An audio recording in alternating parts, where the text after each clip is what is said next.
ನಿರಂತರ ಅತ್ಯಾಚಾರ ನಡೆಸಿ ಮತಾಂತರವಾಗಲು ಬೆದರಿಕೆ. ಶೇಖ್ ಇಮ್ರಾನ್ ಮತ್ತು ಆತನ ಗೆಳೆಯರ ಕ್ರೌರ್ಯಕ್ಕೆ ಹಿಂದೂ ಯುವತಿ ಬಲಿ. ಮಹಾರಾಷ್ಟ್ರದ ಜಾಲ್ನಾ ಜಿಲ್ಲೆಯ ಫಾರದ್ ಪೊಲೀಸ್ ಠಾಣೆಯ ವ್ಯಾಪ್ತಿಯಲ್ಲಿ ಲವ್ ಜಿಹಾದ್ ಪ್ರಕರಣವೊಂದು ಬೆಳಕಿಗೆ ಬಂದಿದೆ.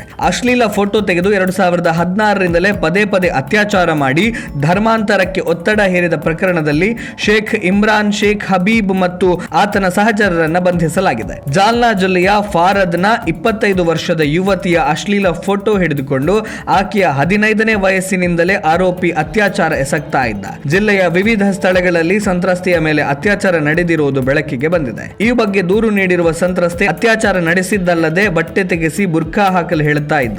ಅಲ್ಲದೆ ಉರ್ದು ಮತ್ತು ಮರಾಠಿ ಭಾಷೆಯಲ್ಲಿ ಕುರಾನ್ ಓದುವಂತೆ ಒತ್ತಾಯಿಸ್ತಾ ಇದ್ರು. ವಿಡಿಯೋ ಕಾಲ್ ಮೂಲಕ ನಮಾಜ್ ಪಠಣ ಮಾಡುವ ವಿಧಾನವನ್ನ ಒತ್ತಾಯಪೂರ್ವಕವಾಗಿ ಕಲಿಸ್ತಾ ಇದ್ರು ಅಂತ ದೂರಿನಲ್ಲಿ ಉಲ್ಲೇಖಿಸಿದ್ದಾರೆ. ಸಂತ್ರಸ್ತೆಯ ದೂರಿನಂತೆ ಪೊಲೀಸರು ಪೋಕ್ಸೋ ಕಾಯ್ದೆ ಸೇರಿದ ಹಾಗೆ ಅತ್ಯಾಚಾರದ ಪ್ರಕರಣವನ್ನ ದಾಖಲಿಸಿ ಆರೋಪಿ ಮತ್ತು ಆತನ ಸಹಚರನನ್ನ ಬಂಧಿಸಿದ್ದಾರೆ.